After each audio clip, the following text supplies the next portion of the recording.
Now I want you to feel the difference when I put my body behind the kick. When I count to 3, exhale. Strong. I'll be kicking you.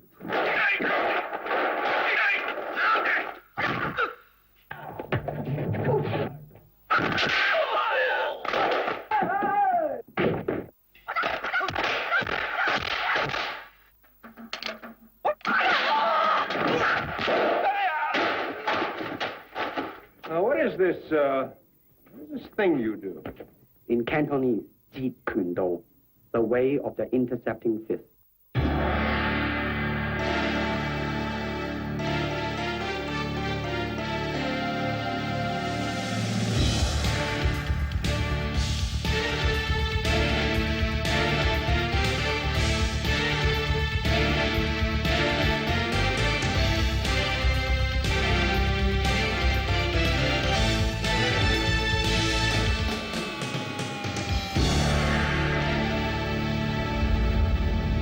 Bruce Lee est né à San Francisco le 27 novembre 1940, l'année du dragon. La combinaison de son héritage asiatique et l'influence de l'Occident le marquerait durant sa vie entière, entraînant une révolution aussi bien dans les arts martiaux que dans le tournage des films d'action. Les origines du Kung-Fu remontent au 7e siècle au temple de Shaolin. Depuis lors, il s'est transformé en plusieurs disciplines des arts martiaux, gouvernées par des clans, des familles et des traditions ancestrales. Dans les années 50, Hong Kong était le creuset de toutes les disciplines du Kung-Fu. Et beaucoup de Chinois du continent vinrent se réfugier à Hong Kong pour échapper à la guerre, aux famines, aux inondations et aux contraintes du communisme. Ce fut là que le jeune Bruce Lee conçut son amour pour les arts martiaux, mais là aussi où il découvrit les préjugés raciaux en s'apercevant que les maîtres de Kung-Fu le refusaient comme élève parce qu'il n'était pas chinois de pure souche. Ce qu'a fait Bruce, m'a-t-il dit, puisqu'il ne pouvait jamais s'entraîner avec le meilleur instructeur, parce qu'à cette époque, les maîtres de Kung-Fu refusaient de partager leurs connaissances avec quelqu'un d'une autre discipline. Alors ce qu'il a fait, c'était d'aller voir le 3e ou 4e dauphin du maître et lui proposer de lui enseigner le Wing Chun, en échange de ses connaissances en montre religieuse, la montre religieuse du Nord. C'est ce qu'il a fait parce que le grand maître ne voulait pas de lui.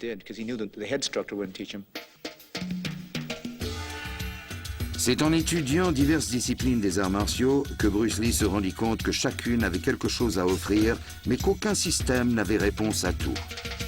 Il s'est encore plus éloigné des traditions en allant apprendre la boxe occidentale au collège La Salle et en faisant de l'escrime avec son frère Peter, qui était un champion du Commonwealth.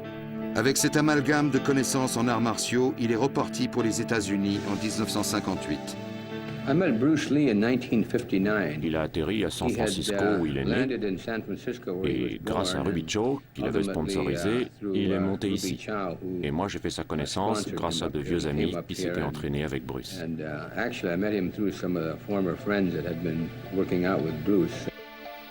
Il ressentait encore les préjugés qu'il avait subis à Hong Kong lorsqu'il se décida à briser encore l'un des tabous traditionnels et à enseigner le Kung-Fu à de non-chinois dans sa classe de Seattle.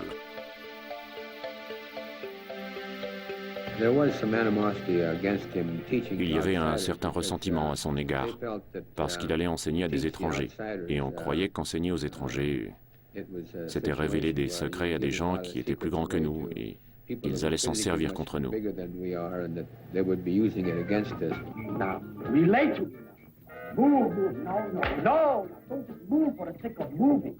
Relate to me. Relationship. You're where? Where? At jaws. Now open it up a little bit. Feel the wind blowing. Ah, the bird. You hear the bird chirping? Yes. Oh, very good. Now, let it flow. Open it up. Kick with it. Yes! Now, how did it feel to you? Like, I didn't kick, it kicked. Terrific. Now, once more. I liken Bruce Lee to Jimi Hendrix. Bruce, c'est comme Jimi Hendrix. On jouait de la guitare avant Hendrix et après Hendrix. C'était complètement différent pour les joueurs de guitare. C'est pareil avec Bruce Lee. Il y avait les arts martiaux avant Bruce et les arts martiaux après Bruce Lee. You think a fight is one blow, one kick? Until you can put combinations together without even thinking. Until you have to keep moving and to endure. Hire a bodyguard or lead a less aggressive life. Don't charge in blindly. You've got to listen. Listen.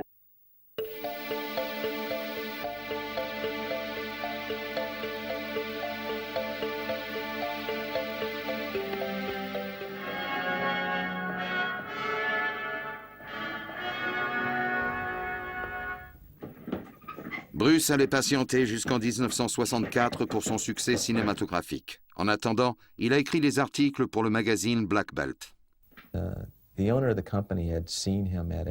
Le propriétaire du magazine l'avait vu lors d'un tournoi et il a tout de suite décelé son talent. Ils se sont liés et il aimait les idées de Bruce, sa démarche avec les arts martiaux, qu'il rejette tout ce qui ne marchait pas pour l'autodéfense et l'autodéfense dans la rue, etc. Bruce semblait avoir découvert un nouvel aspect des arts martiaux. Bruce seemed to really have zeroed in on this to bring something new to the martial arts. Un jour, au début du printemps, Bruce m'a dit qu'il avait reçu un coup de fil de la Fox, qu'on voulait qu'il vienne pour un casting pour jouer le personnage de Kato. Il m'a dit « Qu'est-ce que t'en penses ?» Je lui ai dit « Bon sang, voyons, il faut y aller. » Alors il y est allé et on connaît la suite.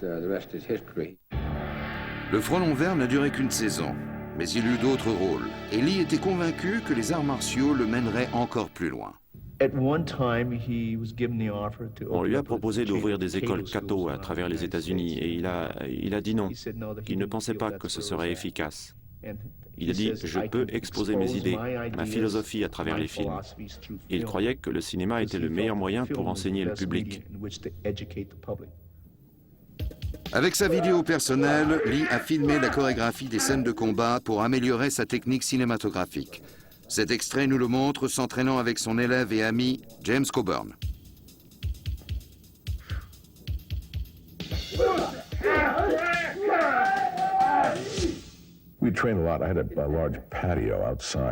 Nous nous entraînions beaucoup.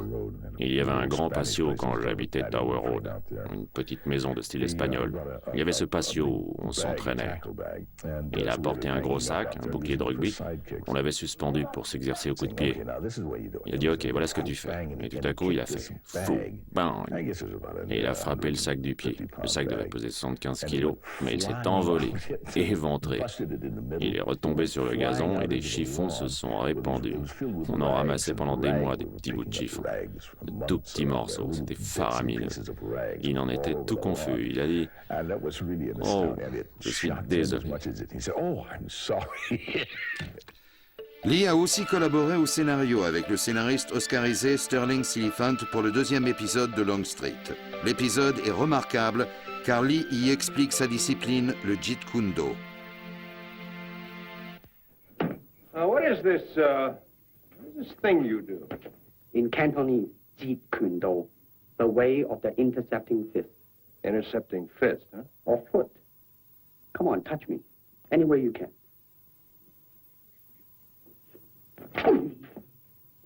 You see?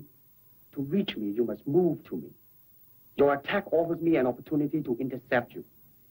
In this case, I'm using my longest weapon, my sidekick, against the nearest target, your kneecap. This can be compared to your left jab in boxing, except it's much more damaging. I see.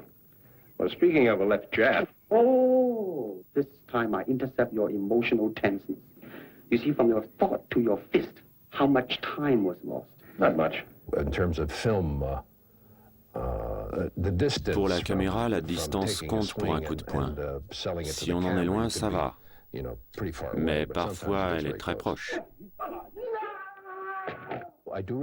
Je me souviens du caméraman qui a dit « Oh là les gars, ça aurait l'air formidable à la caméra, mais si on se rapproche, il faut tout ralentir, sinon ça ne marchera pas, personne ne verra rien. »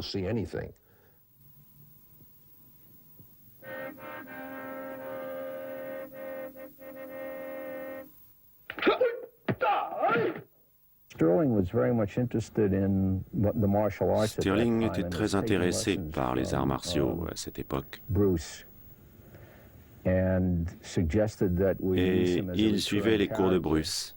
Et il a suggéré qu'on fasse de Bruce un récurrent. Et il a écrit le pilote qui suivait le film de près en établissant les rapports entre Franciscus et Bruce. And set up the situation, the relationship between the Franciscus character and Bruce. Where am I?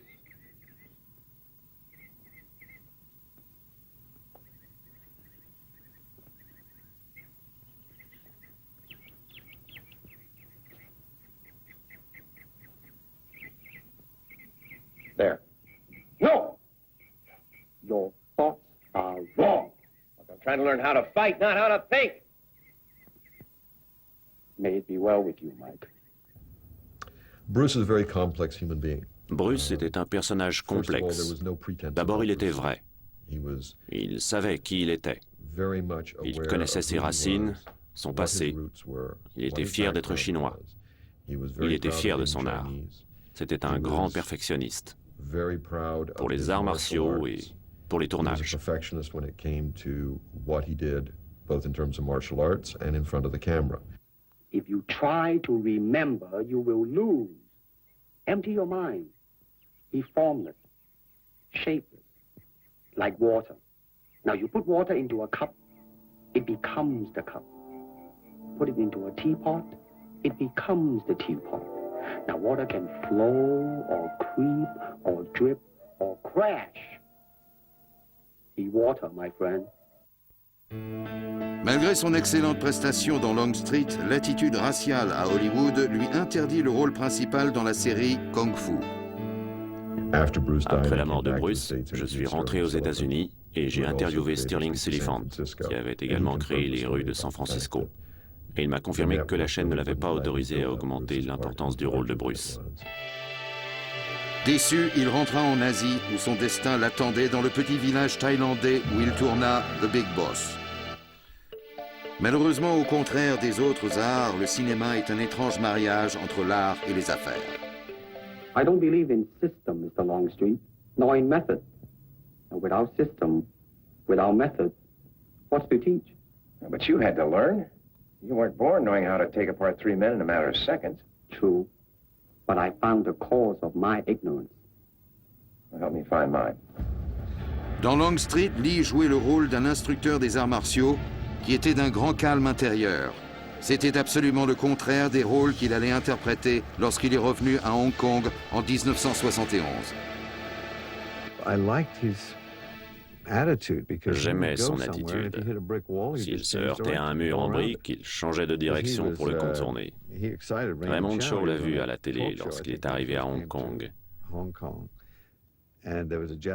Il y avait un Japonais qui faisait une lutte à la jarretière contre 3 ou 4 types. Bruce était là et on lui a dit « Vous êtes très fort, essayez de le déplacer. »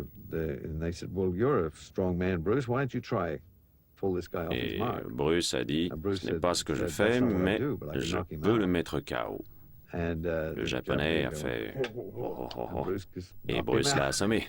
Raymond Chow a vu la scène et il a appelé Bruce et c'est comme ça qu'ils se sont connus.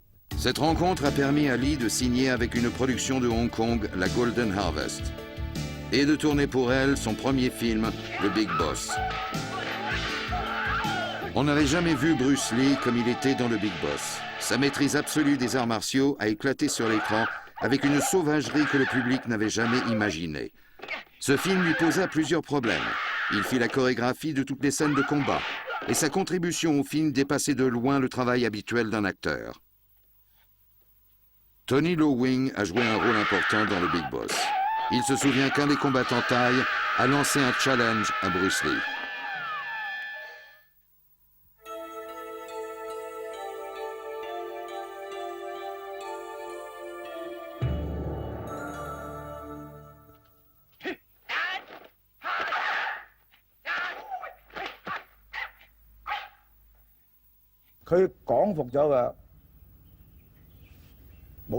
On avait engagé des boxeurs thaï.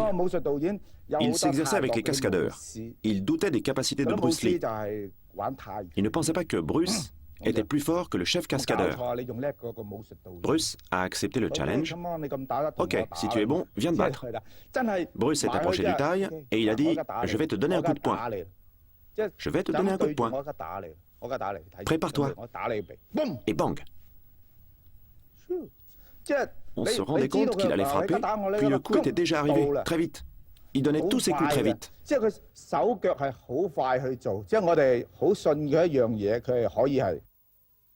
Lee est rentré aux États-Unis pour tourner dans 3 autres épisodes de Long Street.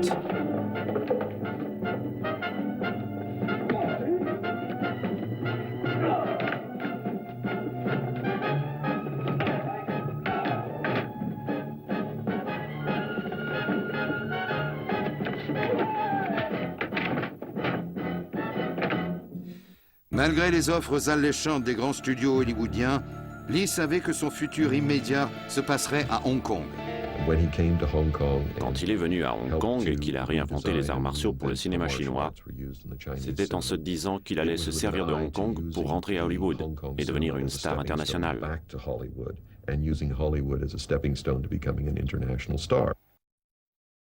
Le film suivant de Lee dépassa tous les records du box-office asiatique. Il était enfin une star. Il commença aussitôt une nouvelle production. Way of the Dragon a été le premier film de Hong Kong à se tourner en Europe.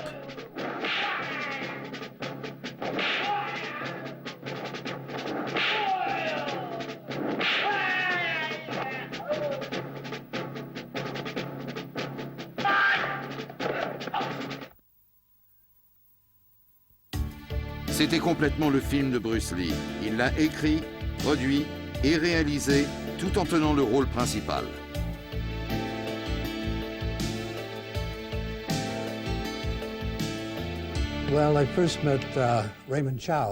J'ai rencontré Raymond Chow, je le connaissais déjà, et il m'a demandé si je voulais faire un film avec Bruce Lee. Je n'en avais jamais entendu parler, mais je lui ai dit pourquoi pas. Il a dit on passera te prendre demain à 8 heures. Nous sommes arrivés au studio et le premier plan était dans la boîte au bout de 10 minutes. C'était du très rapide. Il m'a beaucoup impressionné. 2 fois particulièrement. D'abord, il s'est laissé tomber sur un doigt et a commencé à faire des pompes, comme ça. Il adorait épater la galerie. Il était bon et il le savait. Ensuite, c'est quand il a brisé une ampoule à 2 mètres de hauteur sans prendre son élan.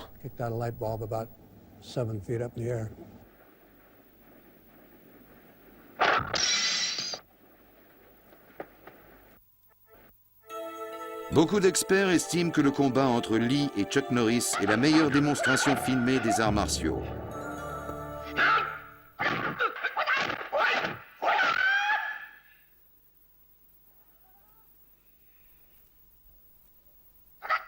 Way of the Dragon est le film qui a le mieux marché dans l'histoire du cinéma de Hong Kong. Bruce se concentra sur un nouveau projet. The Game of Death, le jeu de la mort. Mais le tournage en a été interrompu quand on lui a offert le premier rôle dans la première coproduction Hong Kong-Hollywood, Enter the Dragon. Enter the Dragon a été tourné près de la baie de Tai Tim. Le film a fait de Bruce la première star internationale chinoise et a établi un nouveau genre de cinéma, celui des arts martiaux.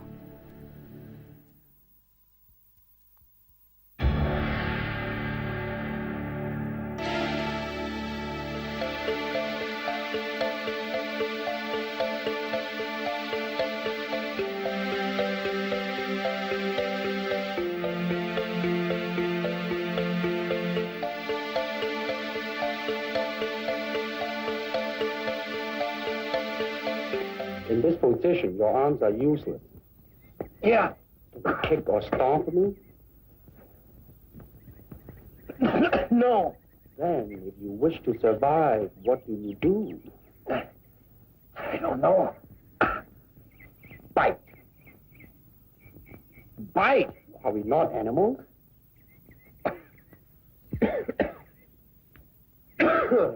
All right? I can't find much evidence to the contrary, Lee. Bite, huh? Biting is efficient in close quarter. But don't make a plan of biting. That is a very good way to lose your teeth. Les connaissances de Bruce en combat de rue étaient réelles, comme allait s'en rendre compte un jeune adversaire sur le plateau de Enter the Dragon. Il y avait un gosse qui lui a dit « Je te parie que je suis plus rapide que toi ». Bruce lui dit « Tu veux parier? Je vais t'aider ». Et il trace un cercle au sol. Oh oui, je me souviens. Trace un cercle sur le sol aussi, dit-il. Je vais te laisser me frapper 3 fois. Si tu me sors du cercle, je perds. Mais moi, je vais te frapper 1 fois. Alors le gosse l'a fait. Évidemment, il n'a pas fait bouger Bruce. Il dit au gamin, je vais te frapper là. Tu es prêt? Le gosse lui répond, comment ça après? Avant de finir la phrase, les dents lui tombaient de la bouche.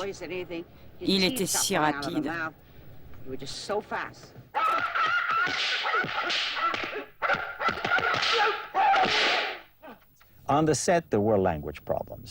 Sur le plateau, il y avait des problèmes de langue. Il y avait une demi-douzaine de gens qui parlaient l'anglais, les autres le cantonais. Donc, tout prenait du temps à cause des traductions souvent erronées. On a construit des décors qui ne ressemblaient en rien à ce qui était prévu. Ça a continué, c'était long. J'en avais assez de tous ces combats et des arts martiaux, surtout après la dernière scène qui avait pris 8 jours à tourner.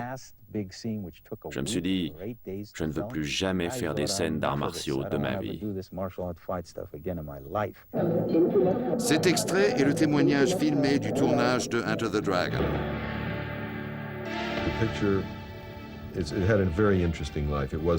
Le film s'est tourné de façon intéressante. C'était la première coproduction entre Hong Kong et un studio américain. On avait tourné des films à Hong Kong depuis les années 50, mais il n'y avait jamais eu de coproduction. Et personne ne savait ce que voulait dire coproduction. Il y avait la production chinoise où les gens parlaient soit le cantonais, soit le mandarin. Et les films qu'on faisait étaient très stylisés. Donc, nous avancions tous à tâtons pour cette coproduction. En fait, ça a marché assez bien. Un peu à la « va comme je te pousse ». La pré-production a commencé en octobre, le tournage en janvier et le film est sorti en août. 10 mois pour faire le tout.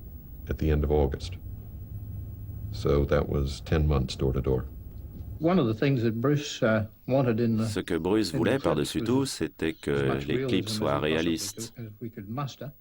Lorsque Jim a dit d'y aller, Bruce a dit « Je ne taperai pas fort ». Je lui ai dit « Non, fais de ton mieux ». Ce qu'il a fait. Et je me suis écroulé comme une masse. Puis, le caméraman a dit qu'on allait faire un contre-champ. Et il y a eu 6 prises en tout. Chaque fois, je prenais 6 coups. Et donc, le soir, j'étais assez mal. Bruce Lee voulait la perfection, non seulement pour les combats, mais parce qu'il pensait que ce film était le meilleur moyen de présenter sa vision personnelle des arts martiaux. Bruce Lee était frustré. Et il nous l'avait dit, parce qu'il pensait que les scénaristes à Hollywood écrivaient du blabla sur les arts martiaux, qui n'avait aucun rapport avec la réalité des arts martiaux, ni de leur spiritualité, ni avec la philosophie qu'on acquiert en pratiquant les arts martiaux.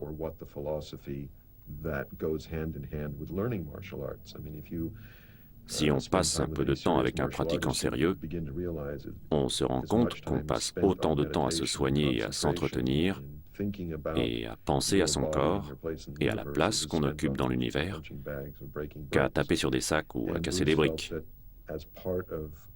Bruce croyait qu'avec Enter the Dragon, nous pourrions exposer son talent personnel et aussi essayer d'instruire le public quant à la réalité des arts martiaux. Donc il nous a demandé, au moins pour les scènes où on parlait des arts martiaux, de mettre les choses dans le bon contexte. Quand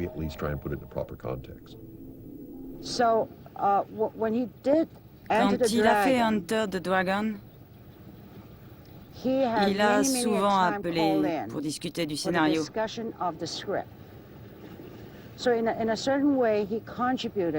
Donc, d'une certaine façon, il a autant contribué que tous ceux qui étaient concernés, parce qu'il était... Je crois que c'est la première fois qu'il a prouvé l'égalité entre l'Asie et l'Occident. On peut travailler en équipe malgré la couleur de sa peau. Le 10 mai 1973, tandis qu'il complétait la post-production de Enter the Dragon, il y eut un premier signe des problèmes qui guettaient Bruce Lee. Il a perdu connaissance. Il a perdu connaissance pendant une demi-heure et ça l'a effrayé. Il ne savait pas ce qui lui arrivait. Alors il s'est fait examiner, vous savez. Les docteurs lui ont dit qu'il n'avait absolument rien.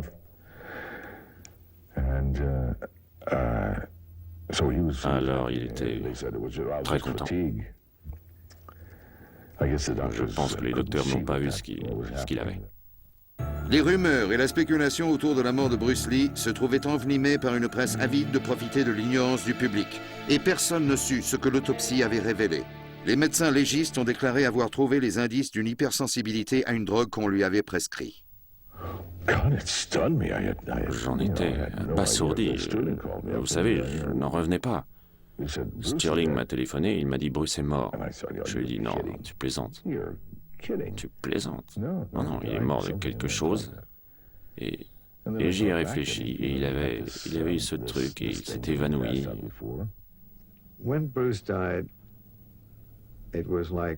Quand Bruce est mort, Hong Kong s'est arrêté net.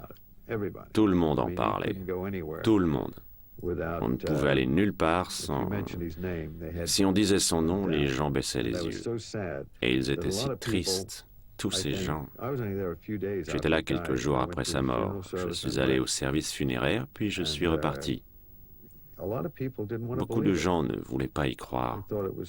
Ils pensaient que c'était un coup de pub, parce qu'on se demandait comment un homme de cette stature physique pouvait-il mourir. Vous savez, il n'avait que 32 ans, il était au top de sa forme et l'un des hommes les plus sains que j'ai connus. C'était presque incroyable, je dirais que ce mot convient, qu'il soit mort. Personne ne voulait comprendre qu'il ne serait plus là. Enter the Dragon est sorti à peine 2 mois après la mort de Bruce Lee. Le film a dépassé tous les pronostics du box-office et a rapporté plus de 200 millions de dollars. Mais il y avait encore un témoignage du génie de Bruce Lee dans les arts martiaux. Son œuvre interrompue, The Game of Death, le jeu de la mort.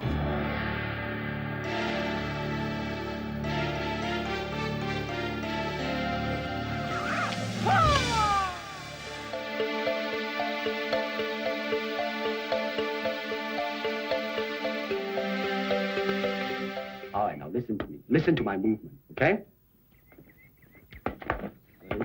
Keep moving, wait, and go. Now, the two motions are both part of one motion. Now, you try.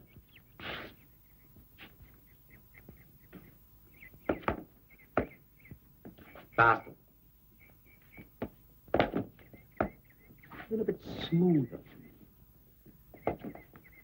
Well, your head and body are still not one. Well, when will they get together? Once more!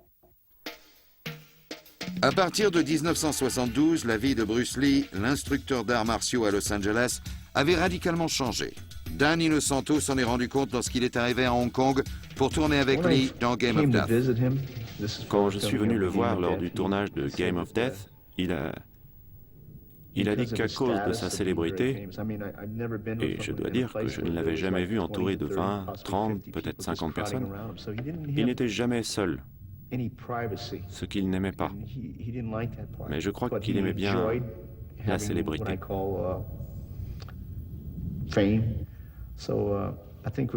Donc il était devenu superstar, et il y avait des aspects qu'il n'appréciait pas parce qu'il n'avait plus de vie privée.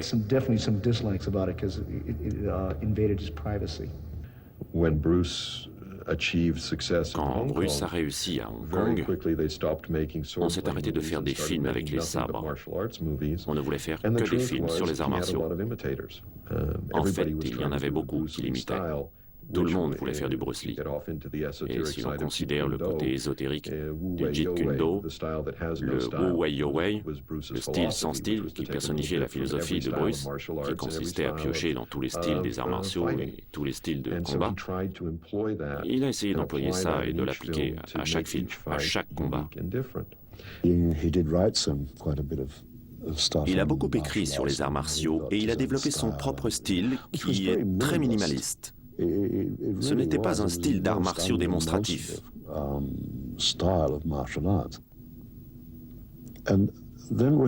Quand on lit tout ça, puis qu'on voit Bruce à l'écran, à la place de sa personnalité assez douce et introspective, il fait...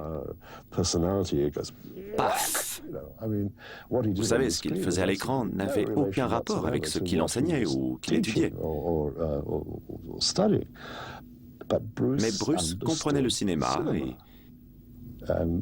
et il l'a rendu spectaculaire.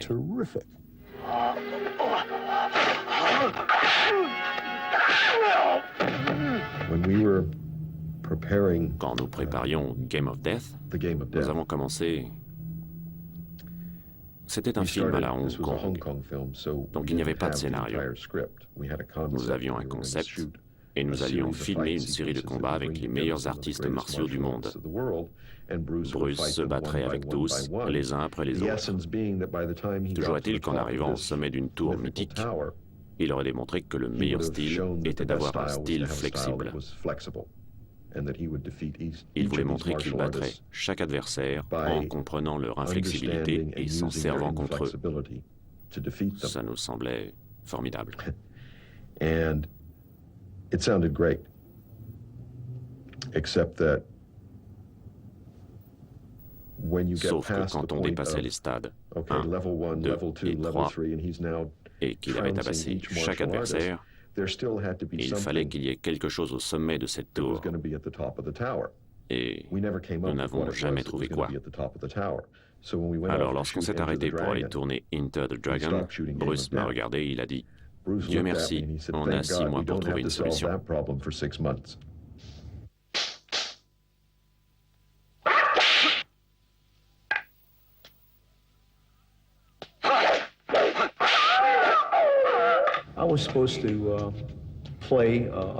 Je devais jouer un Philippin du sud des Philippines.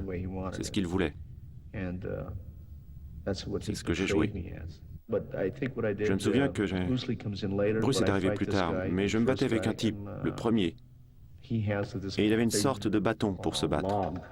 C'est plus une bûche qu'un bâton. Je me bats avec lui.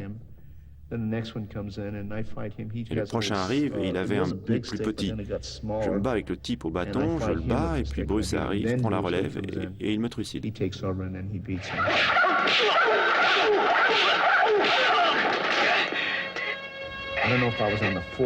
Je ne sais pas si je me trouvais au 4e ou au 3e étage. Ça changeait tout le temps. Le style inconnu se trouvait au dernier étage et devait être joué par Karim. On n'avait pas encore décidé de la fin du film, mais Bruce avait décidé que cela se passerait avec l'acteur australien George Lazenby. Le principal, c'est qu'il n'allait pas me tuer. Il m'a dit « Je ne vais pas te tuer. Tu seras un gentil. » Parce qu'il tuait pratiquement tous les gars dans ses films. Parce que c'était des méchants. Il pensait que je serais un bon moyen pour communiquer avec les gens qu'il ne touchait pas parce qu'il était chinois. Il m'a dit, il y a des gens qui ne voient pas que nous sommes pareils, ils ne voient pas l'âme. Il a dit, nos cultures sont différentes. Mais Bruce était le genre de type qui voulait ce qu'il y avait de meilleur. Il voulait être le meilleur. Il ne voulait pas perdre son temps avec les gens indécis ou qui s'en foutaient ou qui n'étaient pas sincères. Ça n'avait aucune importance d'où étaient les gens. Je savais qu'ils se fichaient que je sois Kwailo, australien ou blanc, etc. Il savait et je savais que c'était comme ça qu'il fallait penser. Passer par l'âme plutôt que la nationalité ou la religion, ces choses grâce auxquelles les gens se lient.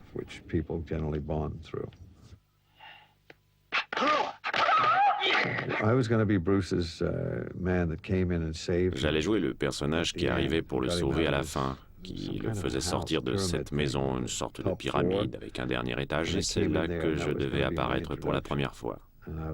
J'étais une sorte de mentor. Lui, il était très physique, mais j'étais plus sage. Puis j'allais disparaître pour le retrouver dans un autre film et nous allions... Enfin, c'est de ça qu'on parlait.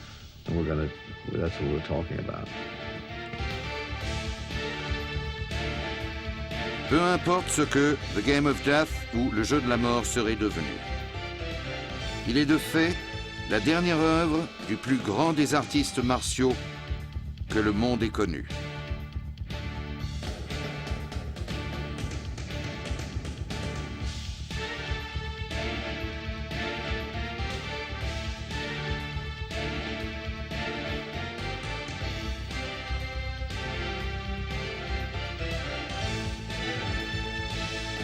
Les enseignements de Bruce Lee ont révolutionné les arts martiaux et la façon de les filmer. Et sa mémoire est encore chérie par tous ceux qu'il a côtoyés au cours de sa vie.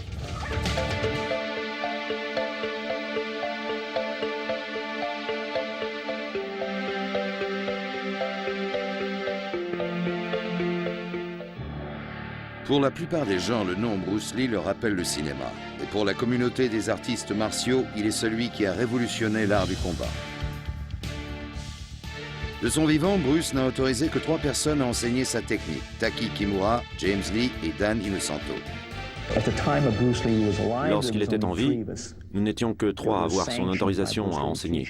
Taki Kimura et James Lee, qui n'est plus là, et moi-même. Taki Kimura a enseigné dans l'école de Bruce Lee à Seattle. Bruce le considérait comme le premier instructeur de Zhong Fang Gong Fu. Aujourd'hui, il y travaille encore. Il est aussi le gardien de la tombe de Bruce Lee au cimetière de Lakeview. Nous sommes à Capitol Hill, au cimetière de Lakeview, qui est probablement le plus vieux cimetière de Seattle. Lorsque Bruce est mort, Linda l'a fait rapatrier pour qu'il soit enterré à Seattle, qui était sa ville préférée. Elle a regardé d'abord en bas, de l'autre côté, où sont enterrés la plupart des Chinois. Mais elle a continué à chercher et elle est montée jusqu'ici. Elle a trouvé qu'il y avait une belle vue sur l'université de Washington, où il avait fait ses études, et sur le lac Washington. Elle trouvait que c'était là qu'il devait être, ainsi que Brandon par la suite, qui est à côté de son père.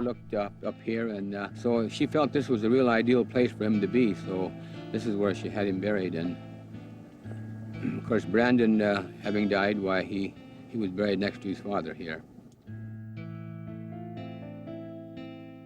Dan Inosanto est le seul homme que Bruce ait certifié pour le Jeet Kune Do. Il continue à transmettre et à développer le Jeet Kune Do depuis la mort de Bruce en 1973. À leur début, Dan était instructeur dans l'école de Jeet Kune Do de Bruce Lee à Los Angeles. Voici les listes de ceux qui se sont entraînés dans l'école à Chinatown qui a vu le jour en 1967, quand Bruce m'a nommé instructeur en chef. Et il venait souvent me regarder travailler. S'il ne tournait pas le samedi ou le dimanche, il passait donner le cours lui-même. Parfois, il regardait la classe, mais il prenait les rênes en main la plupart du temps et je devenais son assistant.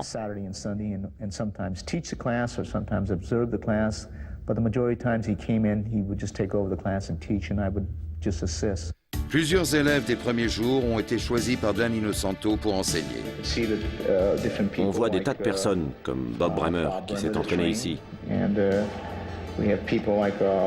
Larry Hartzell, à la même époque. Puis ici, il y a Bob Bremer et Ted Wong.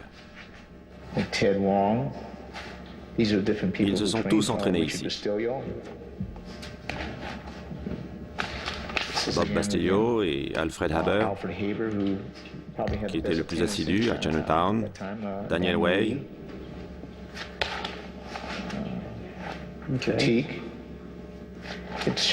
il y avait tous ces gens. Dan continue à enseigner à Los Angeles. L'académie est un lieu de rencontre et de travail pour des artistes martiaux venus du monde entier. Mais l'académie n'est pas seulement un lieu d'apprentissage.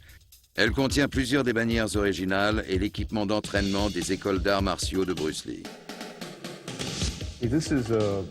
Voici le sac lourd du Sifu Bruce, dont il se servait dans les années 60. Il tient le coup. Il est grand. Je crois qu'il pèse dans les 100 kilos. À cette période, nous n'avions pas de protection. Alors Sifu Bruce nous a fait mettre des protections de footballeur. Position bouclier pour le punching.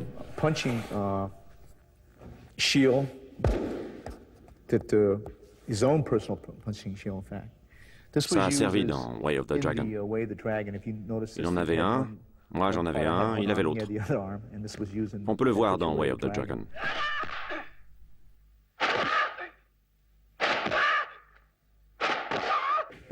Voici le panneau ou la plaque qu'on avait qui dit « La vérité au combat est différente pour chaque individu dans ce style. Faites appel à votre expérience, absorbez ce qui est utile, délaissez ce qui est inutile. Ajoutez ce qui vous appartient. » Ça, c'était accroché dans l'école de Chinatown, avec d'autres choses. Voici une photo du Sifu Bruce.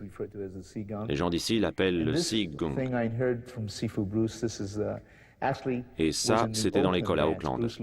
C'est le Tao de Bruce Lee pour le Kung Fu chinois, le style sans style.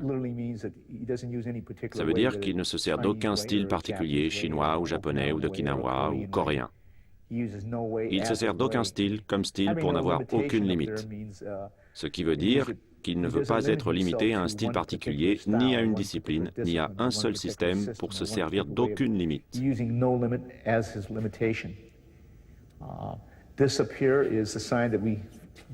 Là en haut, c'est le panneau qu'on a accroché quand on a ouvert au public en 1974.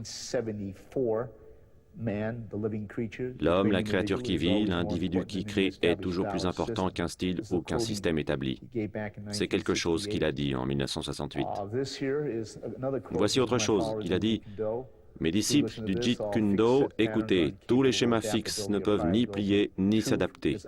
La vérité se trouve en dehors des schémas. » Il parlait d'entraînement, de style et de système.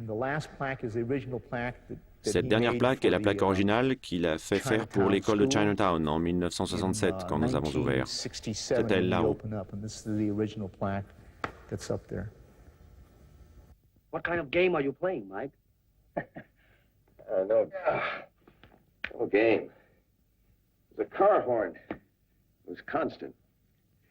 See, when the sound diminished, I figured you were between me and the carriageway. I got stronger, I figured you were leaving. Very good. I was surprised. Not enough. You were relating very well, Mike. But you lost your awareness for a split second. Listening? And thinking. Your instincts are right.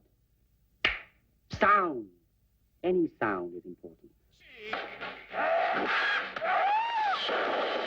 L'une des différences essentielles du Jeet Kune Do par rapport aux autres arts martiaux est le concept qui permet à l'individu de développer son art du combat intuitivement, à l'inverse des arts martiaux classiques qui n'enseignent qu'une technique établie. Si je me souviens bien, ça a commencé comme un style, mais après un mois et demi, il s'est rendu compte qu'un style le confinait. Il y avait des limites. Il s'est rendu compte qu'un combat se déroule selon certains principes qui sont suivis, donc certains concepts. Il a dit que le JKD est un concept et qu'il fallait continuellement rechercher. C'est un peu comme, moi j'appelle ça recherche et développement. Et qu'il fallait rechercher différentes façons de combattre, ce qu'il a fait de manière approfondie. Ce qui m'amuse, c'est que maintenant les gens veulent revenir à l'ancien style. Le JKD original auquel ils pensent et qu'ils appellent le Junfang Kung Fu et qui a certaines positions, certains pas, certains coups de pied, était la base de ce qu'il appelait le Jeet Kune Do. Comme il a dit, je n'ai pas inventé un nouveau style ou une méthode qui soit issue d'un style chinois, japonais, d'Okinawa ou coréen. Il a dit que c'était juste une façon d'en savoir plus sur la vie et le combat en général, parce que la vie est un combat. C'est ce qu'il disait. Kick me in the stomach as hard as you can. Wait a minute, I don't want to hurt you. I'm holding an air shield. Come on. Drive right through it, won't I? I'll risk it. Pour aller encore plus loin, Bruce aimait se servir de certains équipements, comme le bouclier d'air dont il se servait en privé et pour certains films.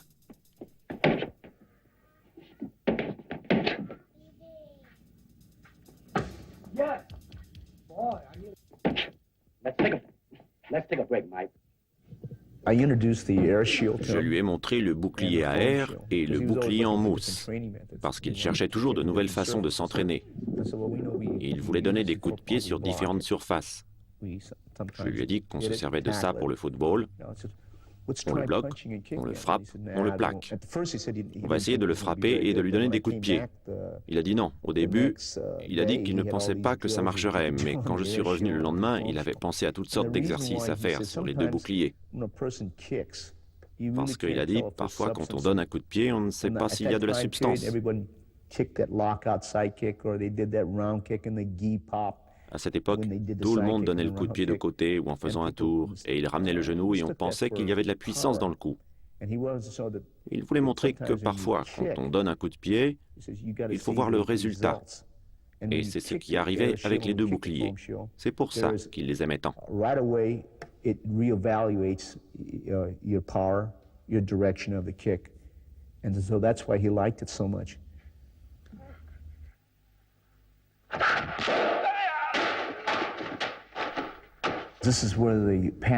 Il m'a emporté dans son sillage. Et quand on s'entraînait, on recherchait et on expérimentait avec les disciplines, la boxe occidentale, avec des coachs. Il a recherché le Sila, que personne ne connaissait à l'époque. Il a étudié la boxe thaï et la savate. Il a examiné les façons de faire des prises, des méthodes connues ou inconnues. He researched Thai boxing, he researched savate. He researched different grappling methods, known and unknown methods. Il a acheté tous les livres qu'il a trouvés sur les arts martiaux. Et il a mis, je ne dirais pas le style, mais l'essence même de ce qu'il appelait les arts martiaux. Et il l'a incorporé dans son système personnel de combat, qu'il appelait le Jeet Kune Do. Keep it up. Sensitivity. That's it. Good. Good. Je fais maintenant exactement ce que je pense qu'il aurait voulu que je fasse, s'il était encore vivant.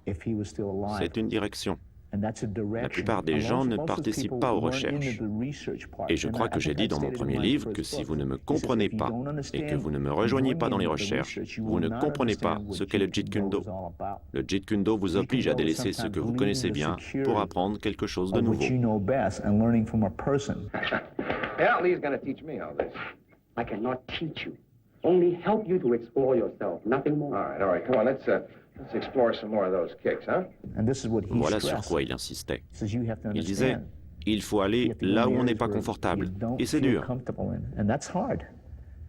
Parce que si on aime être à distance de coups de poing et que l'adversaire se met à distance de coups de pied, on peut en souffrir. Ou vice-versa, si vous avez envie d'être à distance de coups de poing ou de pied et que l'adversaire a envie de faire des prises d'étranglement et vous met au sol, vous tombez dans le panneau. J'essaie de faire passer l'idée que si vous vous trouvez face à un élément nouveau, il faut y aller. C'est ce qu'il a dit dans ses philosophies, alors je pense et j'aime croire que je vais dans la bonne direction, celle qu'il voulait, et que je continue à suivre ses principes et ses concepts.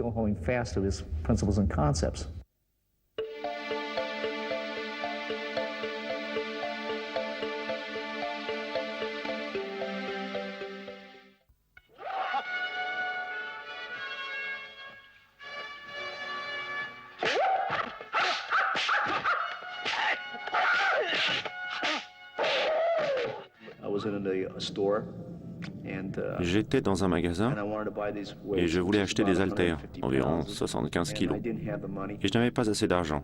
Je les ai regardés et Bruce a dit « Allons-y ». Et j'ai dit en passant « Dommage, ça m'aurait plu ». Et il m'a dit « Tu sais, je voulais acheter des haltères pour Brandon ». À cette époque, Brandon avait 5 ans et j'ai trouvé un peu bizarre qu'il veuille lui prendre ses haltères.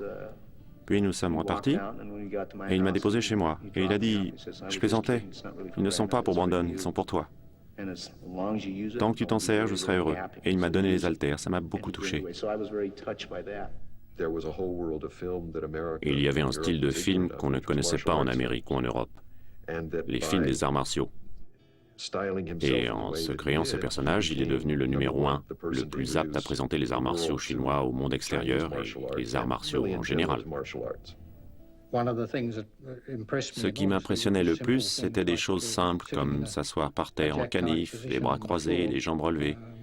Si on tient plus de 10 secondes, c'est déjà pas mal. Lui, il se tenait comme ça pendant une demi-heure en regardant la télé.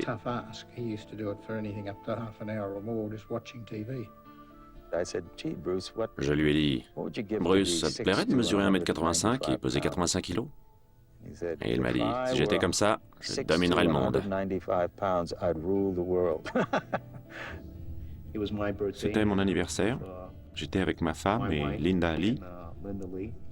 Et nous sommes allés dans un restaurant, Miyaka, je crois. C'était dans le comté d'Orange. Je crois que j'avais $100 sur moi et je pensais que ça suffirait pour la soirée. Mais c'était plus cher que je ne pensais. Et j'étais à court. La note se montait à plus de $100. Et il a dû voir ma tête, que ça n'allait pas, parce que quand j'ai vu la note, je me suis rendu compte que je ne pouvais pas payer. Il m'a glissé $50 sous la table sans que ma femme ou même Linda, je crois, ne s'en aperçoivent. Il m'a dit après, en te voyant regarder la note, je savais bien que tu n'avais pas assez. Une fois dans son bureau, il m'a dit qu'il rêvait d'être une plus grande star que Steve McQueen, qui à l'époque était la plus grande star au monde. C'est ironique que 20 ans plus tard, on se souvient sans doute davantage de Bruce Lee que de Steve McQueen. Ce n'était pas tellement sa stature. Il avait, et je déteste ce mot, il avait du charisme. Il semblait toujours marcher quelques centimètres au-dessus du sol. Il semblait ne jamais toucher terre. Il avait une telle énergie. Et vous savez, plutôt que de vous serrer la main, il vous montrait sa capacité à faire passer un coup de pied à 200 km/h à quelques dixièmes de centimètre de votre nez. Il s'était présenté. Alors il a dit à Raymond Cho, donne $10 000 à George. Raymond a fait, quoi? C'était un homme d'affaires.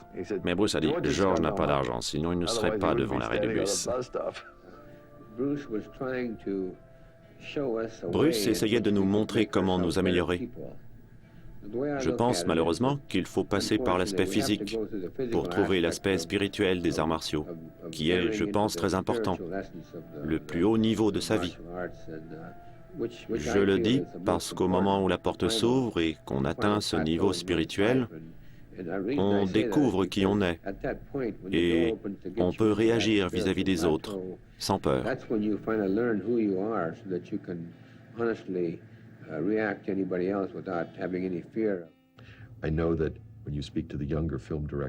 Lorsqu'on parle aux jeunes réalisateurs à Hong Kong aujourd'hui, on se rend compte qu'ils ont tous grandi en regardant les films de Bruce Lee. Bruce Lee est toujours leur idole. Quand on leur demande « Qu'avez-vous envie de tourner ?», ils répondent « J'aimerais faire un film qui ait autant d'impact sur la nouvelle génération que Bruce Lee a eu sur la mienne avec Enter the Dragon ». Ça m'a été confirmé par 5 ou 6 réalisateurs chinois. Et par des acteurs aussi. Demandez donc à Jackie Chan, qui à votre avis est la plus grande star ? Et il vous dira sans hésiter, Bruce Lee. En tout cas, sa vie était complète, je pense. Je ne sais pas ce qu'il aurait pu faire de plus. Son influence existe toujours, toujours. Sa technique est sûre. Elle existe dans les films et dans ses livres. C'est pour sa mémoire, c'est pour cela que nous sommes là aujourd'hui. Toujours en train d'essayer de comprendre ce qui faisait de lui un grand homme, à cause sans doute de ce soi essentiel que Bruce arrivait à manifester. Vous savez, c'était un artiste, un véritable artiste. Like everyone else, you want to learn the way to win, but never to accept the way to lose, to accept defeat, to learn to die is to be liberated from it. So when tomorrow comes, you must free your ambitious mind and learn the art of dying.